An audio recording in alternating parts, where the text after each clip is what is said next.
Have you put together a plan for an emergency? Have you thought about the components that would go into a plan for an emergency? Well, if you haven't, we have 3 plans or 3 parts of plans that you'll want to know about and you'll want to put together yourself with yourself and your family as soon as possible. So stay tuned on the other side and we're going to go through them right now.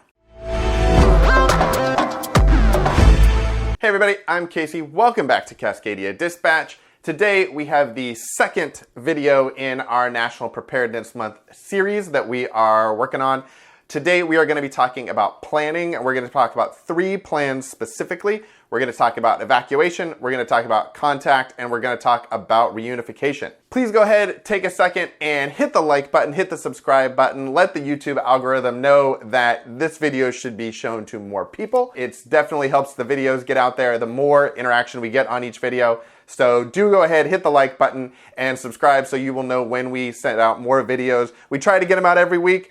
Last couple weeks have been a little iffy with back to school, but we're back on track. We're going to be putting out new videos every week, so go ahead, hit the subscribe button and the notification bell so you'll know when the new videos are coming out. So planning is one of the, if not the most important part of preparedness. It is also the least expensive part of preparedness, and that's why it's one of the most important.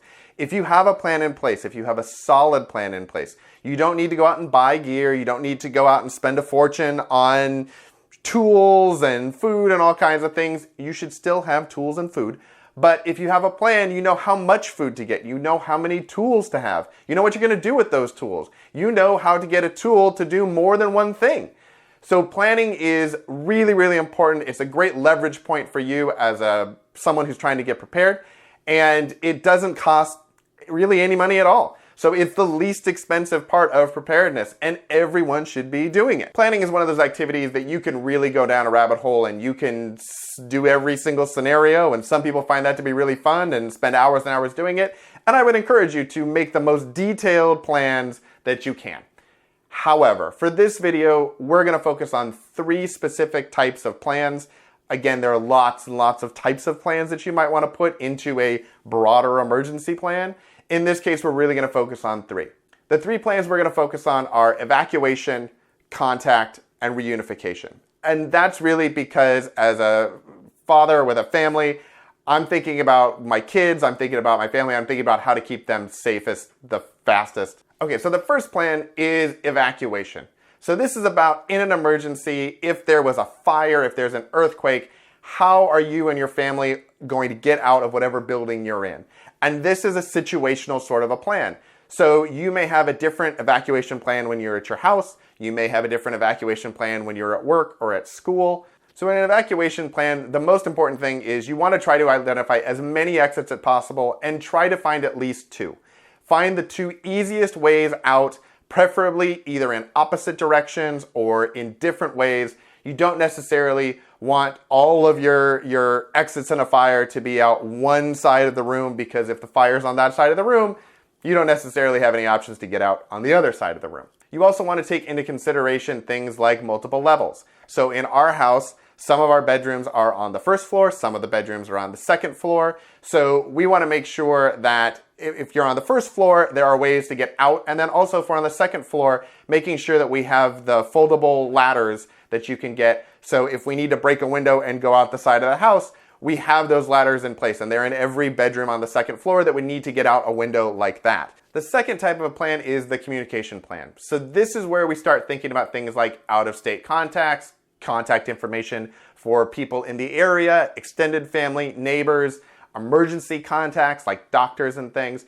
This is a type of plan that you can put in place, and this is a plan like an evacuation plan that you have in place every day, and you're thinking about it or able to use it every day. It doesn't necessarily need to be a big disaster, but having the information in place, having practiced what to do with the information, can help with a small everyday emergency, or it could help with a major disaster. When we think about the contact plan, there are a couple of specific areas.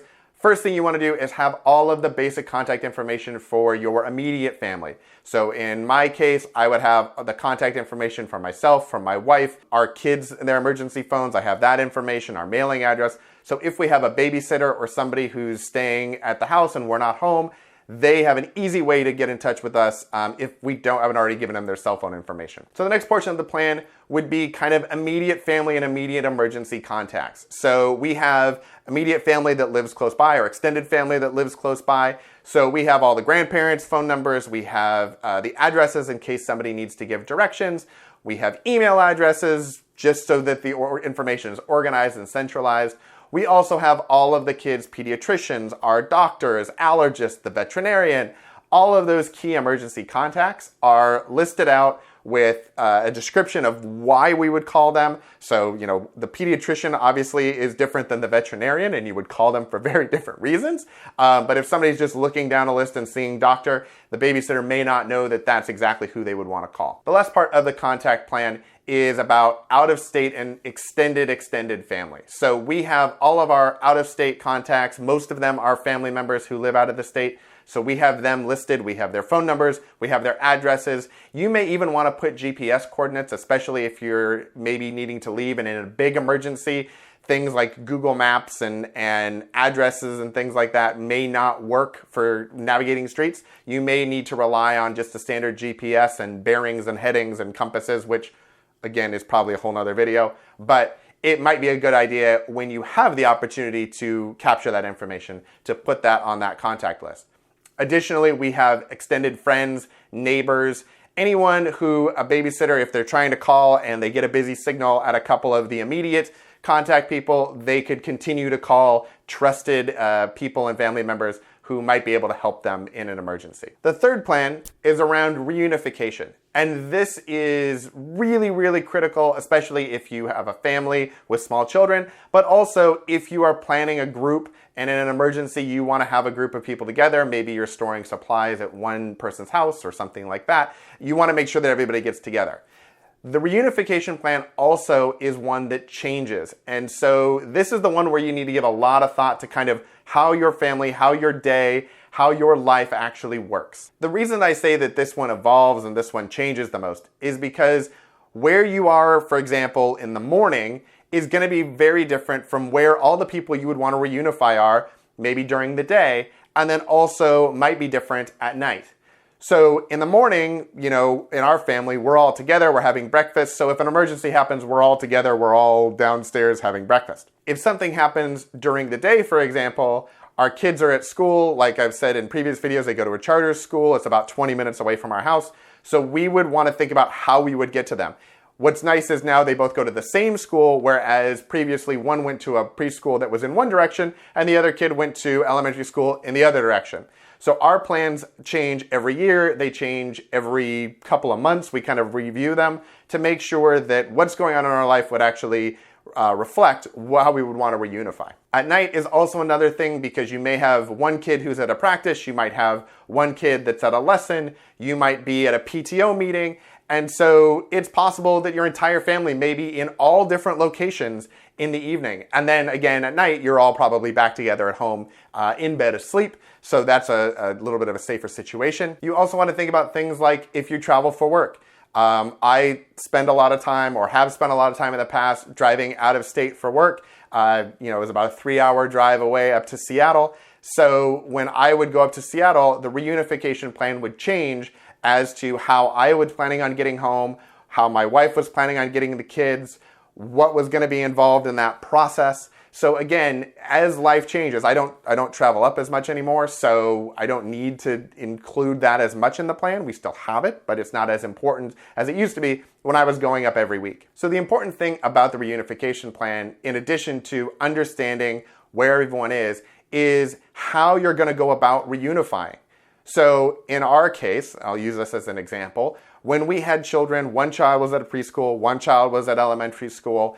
I was working in downtown Portland, so we were all during the day in 4 separate locations. So what we had to do was come up with a plan that would allow us all to reunify back to our house. Luckily, we have family that lives nearby, so our reunification plan was that my wife, who was staying home at the time, would go walk to get our youngest that was at preschool. That school was kind of in walking distance. It was about a half a mile or a mile away. She would go and get that child, then walk over to my parents' house, that's about 2 or 3 miles away, drop that child off there so that she could stay with the grandparents, and then start to walk toward our oldest child, who was at elementary school about 6 or 7 miles away. I would plan on walking home from downtown, which is about 15 miles or so. Maybe it's less, maybe it's 10.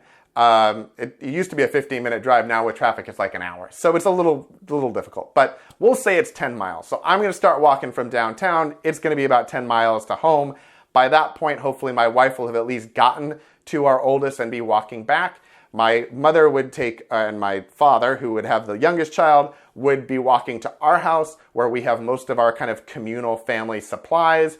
And the idea would be within 3 or 4 hours, ideally, maybe longer, maybe 6 or 8, depending on how much damage there is, we would all be centrally located back at our house where we could kind of plan our next move of what we were going to do. As I said before, this plan now has changed. Now that both kids go to the same school, we don't need to worry about the part of picking up one kid and dropping it off at another house. We can just, one of us goes and gets them at their school. The other one maybe stays at home and waits for relatives to arrive. Our house is kind of the central meetup location for all of our family. As long as that's possible. We have secondary meetup spots that if our house is compromised in some way, then we go to a different place or a different location. But that's kind of, again, as we talked about, the more details you can put in a plan, that's one of those things that you can add on later on. So that's going to be kind of our high-level conversation about planning, and specifically those 3 plans: evacuation, contact, and reunification. Those 3, I think, are, especially for families, some of the most important plans.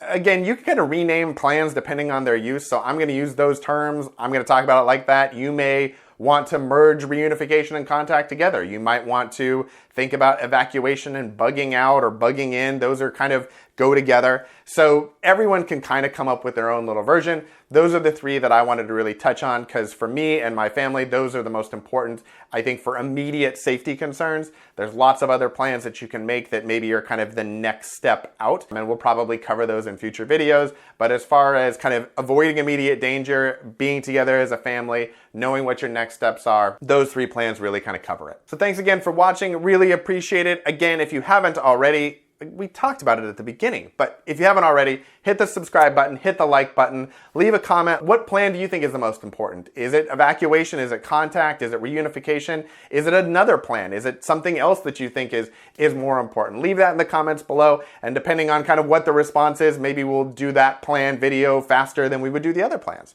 So anyway, thanks again for watching. Really appreciate it, and we'll see you next week for a new video. Thanks a lot. Bye-bye.